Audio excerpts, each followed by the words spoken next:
this delegation met with officials of the Tibetan government in exile. Then they visited the Tibetan parliament, and tomorrow is the main event, a meeting with the Dalai Lama. We should think entire 7 billion human beings, one human community. As the world dealt with many rising challenges, conflicts worldwide, environmental challenges, and social divisions, an event unfolded that attracted global attention and became a source of hope for millions. The Dalai Lama, the spiritual leader of Tibetan Buddhism and a symbol of compassion, stepped into Cairo, Egypt, to visit St. Mark's Cathedral, the historic sanctuary of the Coptic Christian faith, and the seat of the Coptic Orthodox Pope. His visit would leave everyone shocked. The news of the Dalai Lama's visit spread quickly, drawing the attention of believers, skeptics, and curious onlookers who sought to know the purpose of this astonishing visit and to witness the unprecedented meeting of these two revered spiritual figures. The head of the Coptic Church, Pope Tawadros II, awaited the arrival of the Dalai Lama at the altar. At precisely noon, the Dalai Lama approached the church with an aura of peace and wisdom. The crowd erupted into waves of cheers and chants. Many praised him in Tibetan, others in Arabic. He walked towards the church entrance, raising his hand in a gesture of blessing. As he entered the church, an intense silence fell over the congregation as they watched him approach Pope Tawadros II. The two leaders exchanged a bow, an act that bridged the millennia of spiritual heritage. Together they walked down the altar, where a ceremonial chair had been placed for the Dalai Lama, facing the congregation alongside the Pope's throne. The service began with the Lord's Prayer, recited in Arabic, followed by a Tibetan Buddhist chant led by the Dalai Lama himself.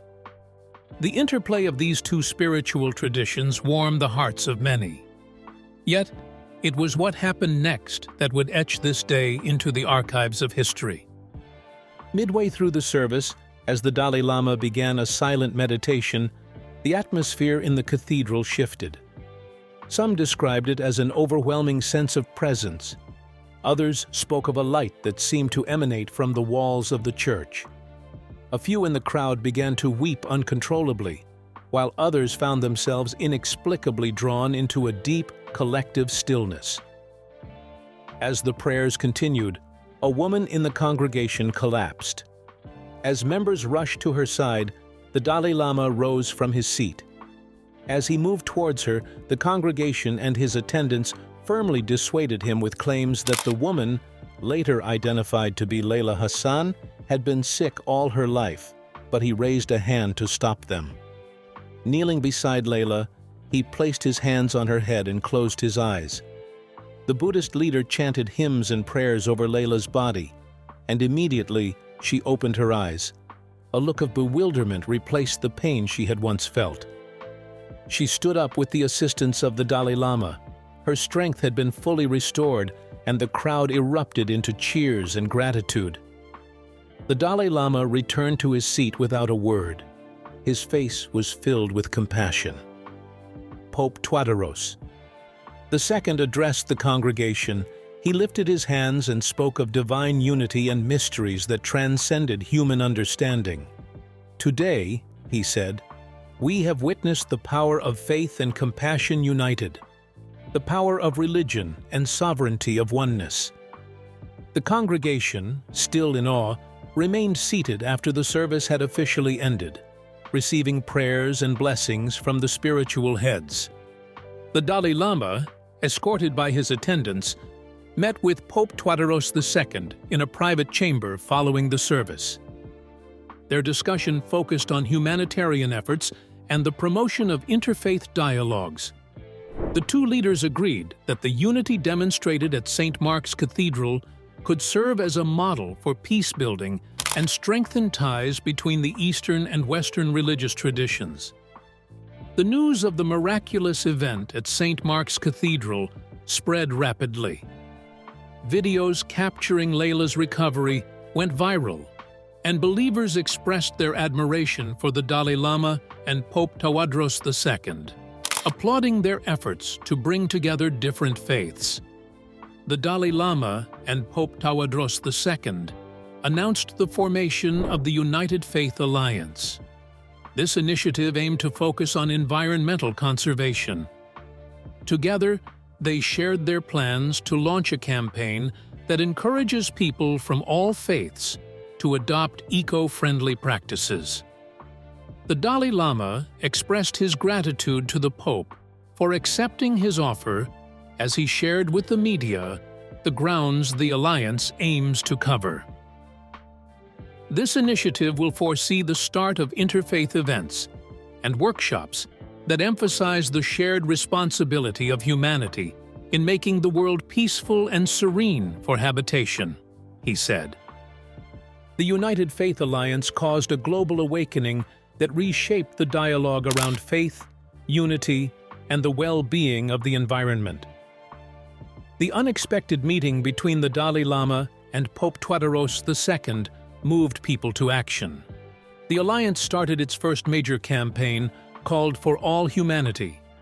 The campaign aimed to bring people together to fight climate change and promote peace through cooperation among different faiths. While some critics found the Alliance troubling, it quickly made a positive impact as more people joined together, believing in the power of diverse beliefs, working toward a common goal. The leaders embarked on a worldwide tour to meet with communities across various continents and discuss how their shared values could promote sustainable practices. From the streets of Libya to the serene countryside of Tuscany, Italy, these gatherings attracted thousands of participants. Each event began with prayers and meditations from a variety of traditions. As each meeting commenced, Pope Tawadros offered prayers of gratitude and reverence. Heavenly Father, we thank you for the gift of creation and the diverse faiths that unite us. Grant us the wisdom to be good stewards of your world and to work together in love and harmony. Amen. In Ethiopia, the Dalai Lama and Pope Tawadros II visited the sacred Lalibela churches, carved from rock centuries ago. There, they met with Orthodox leaders and discussed the role of ancient traditions and how they too could foster unity amongst members and their community. In Japan, they stood among Shinto priests in a forest shrine, marveling at centuries-old trees revered as sacred spirits. Each visit underscored their message. Nature itself is a temple, deserving of reverence and care, a garden of meditation. The Alliance's efforts started to show results. Local religious groups agreed to turn their places of worship into green spaces by installing solar panels, creating community gardens, and offering educational programs about the environment. Villages that once had religious conflicts came together to build systems for collecting rainwater and cleaning up polluted rivers. Faith leaders set up days of joint fasting to save resources, linking spiritual practice to taking care of the environment. The media chronicled every step, amplifying the movement's reach. The Dalai Lama and Pope Tawadros II planted trees together, their hands soiled with the earth as a symbol of their commitment towards their faith. Religious conservatives in various parts of the world questioned the motives of the UFA. Some accused Pope Tawadros II of diluting Christian teachings, while others viewed the Dalai Lama's interfaith efforts as an affront to Buddhist purity. In some regions, these criticisms sparked protests. Despite this, both leaders remained resolute, emphasizing that their mission was not to blend religions, but to find common ground for the greater good. Some factions within religious communities resisted change, clinging to old divisions and skeptical of interfaith cooperation. They believed that every religion should maintain its uniqueness rather than join in collaborative efforts. Despite these obstacles, the leaders remained steadfast and dedicated to making real social changes. "Our mission is not to erase differences," the Dalai Lama said during a press conference in London. "It is to show that those differences can coexist with unity of purpose. We must act not because it is easy, but because it is necessary." Pope Tawadros II also echoed this sentiment in a speech delivered at the Vatican. "The earth is crying out, and her voice transcends language, culture, and creed. If we do not answer her call together, we fail not only her, but the generations yet to come." The alliance gained a powerful ally when it partnered with the United Nations to launch the Global Green Pledge, a project dedicated to serving mankind. The initiative actively urged nations to integrate spiritual perspectives into their climate policies. Over 30 countries proudly joined the alliance, committing to implementing policies rooted in the principles of compassion, moderation, and collective responsibility. One of the most significant moments occurred when the United Faith Alliance hosted the Earth and Spirit Forum in McLeod-Ganj, Dharamshala, India, which is the hometown of the Dalai Lama. Representatives from diverse backgrounds gathered to address pressing global issues affecting the community. The event culminated in the creation of the Charter of Living Harmony, a movement that presented a vision for sustainable living based on respect for both the earth and the members of the community. The Charter emphasized concrete actions which included the reduction of reliance on fossil fuels, protection of indigenous lands, and promoting education about environmental ethics. It was adopted by schools, universities, and grassroots organizations worldwide, becoming a foundational element of the Alliance's legacy. The Charter focused on practical steps, reducing the use of fossil fuels, protecting indigenous lands, and teaching about environmental ethics. Schools, universities, and grassroots organizations around the world adopted it, making it a key part of the Alliance's legacy. The momentum generated by the Charter of Living Harmony motivated the Alliance to take further action. Local leaders and activists started to integrate the Charter's principles into community-driven initiatives. The Alliance's agenda gained widespread popularity. In rural Kenya, faith-based organizations collaborated to reforest degraded landscapes by using native species to restore ecological diversity and create sustainable livelihoods. In Brazil, interfaith youth groups focused on cleaning up the Amazon's rivers, raising a new generation of environmentally conscious believers. The Dalai Lama and Pope Tawadros II strongly believed that true religion influences positive changes. The Dalai Lama and Pope Tawadros II, though aged and weathered by their responsibilities, continued to be the central figures in the movement. Their travels became more frequent, their speeches more impassioned, and their interactions more profound. In one notable visit to New York City, they spoke at the United Nations General Assembly, urging world leaders to adopt a spiritual perspective on climate change and global unity. The Dalai Lama's and Pope Tawadros's heartfelt appeal resonated deeply, leading to the Assembly's unanimous adoption of a resolution declaring an annual Day of Global Interfaith Action for the Environment. The United Faith Alliance soon became a household name in every community.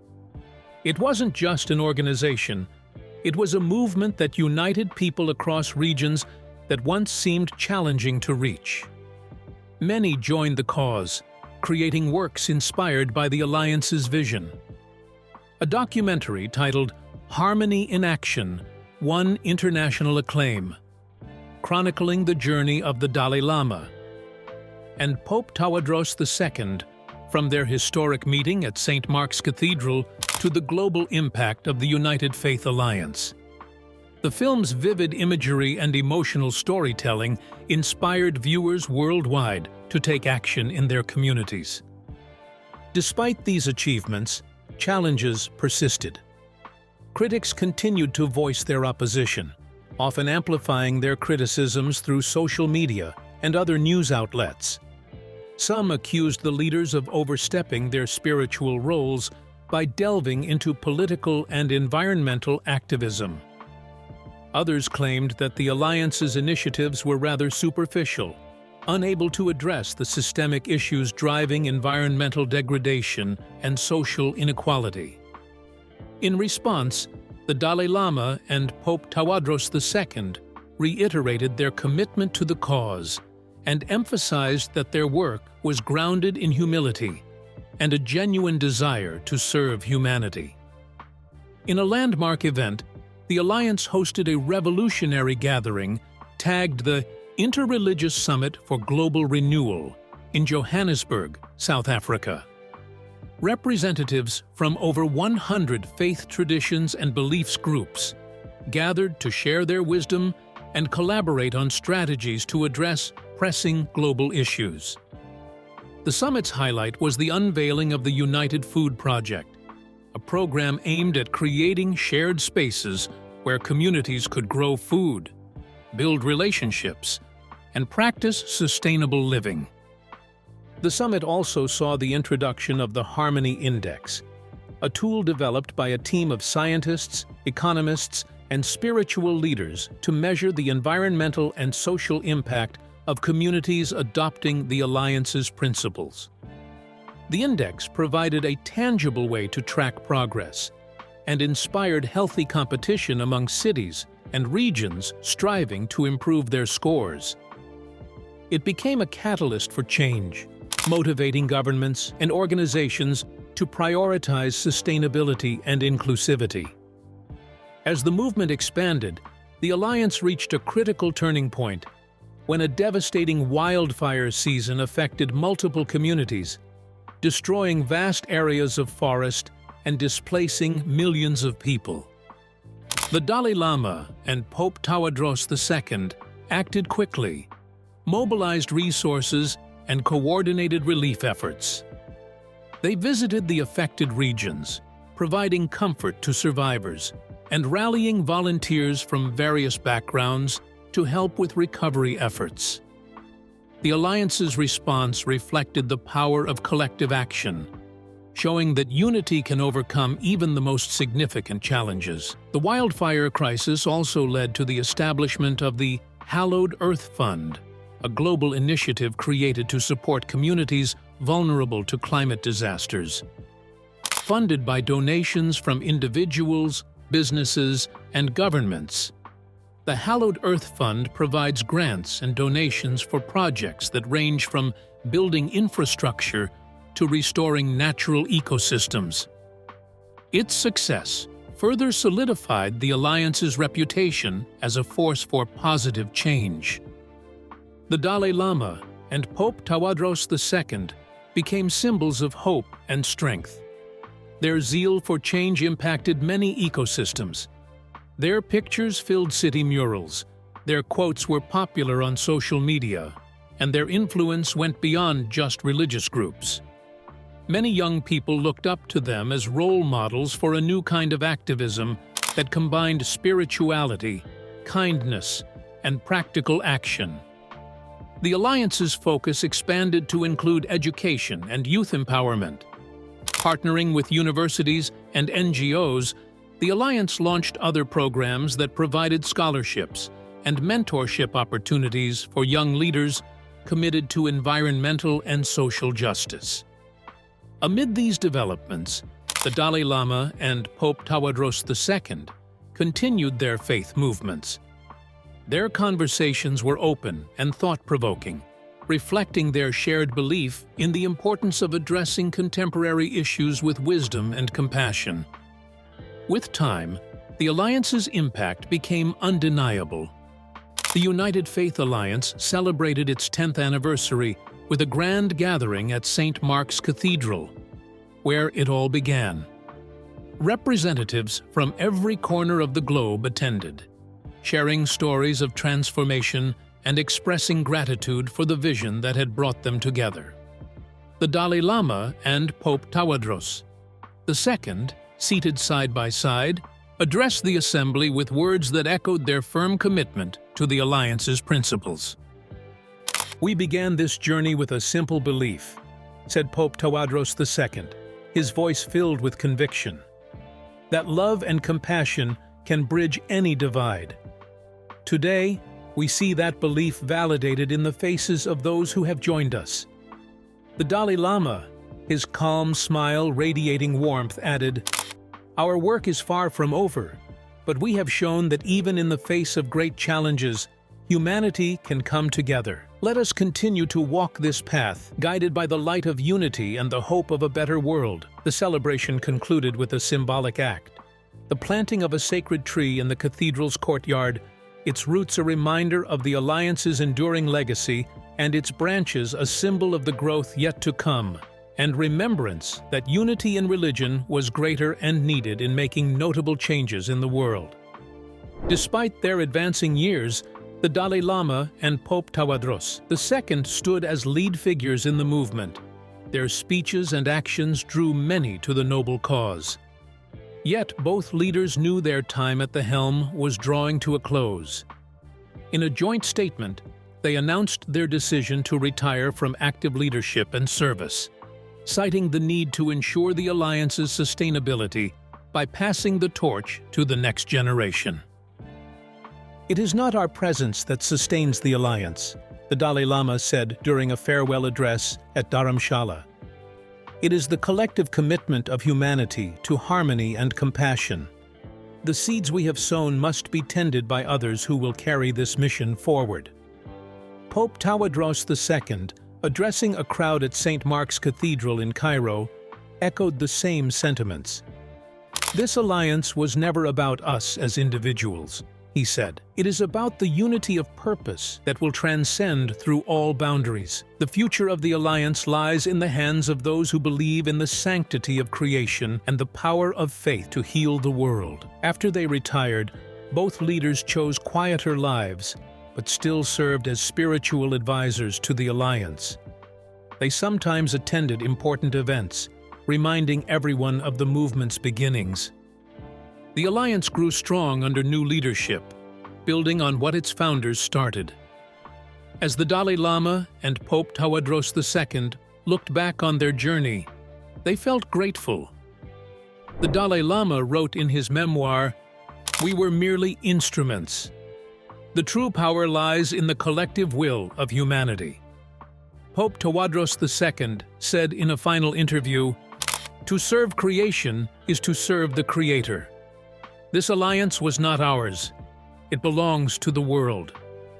Our mission has never been about seeking perfection," he said.